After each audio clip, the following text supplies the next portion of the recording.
Imagine a world where the spices in your kitchen are not just flavor enhancers, but powerful allies in your journey to better health. Indian cuisine, renowned for its rich flavors and vibrant colors, owes much of its magic to a diverse array of spices. But did you know that the right balance of these spices can make or break a dish?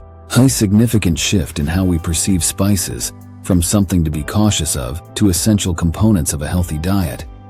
Spices like turmeric, cumin, and fenugreek seeds are now celebrated for their health benefits, often consumed in shots and pills. But what's the secret to using spices correctly?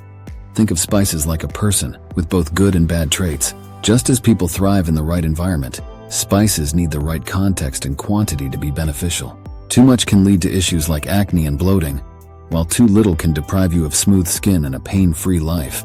The wisdom in traditional Indian cooking, passed down through generations, as the key to mastering spice usage. So, next time you cook, remember, the right spice in the right amount can transform your health. Embrace the heritage, embrace the flavor,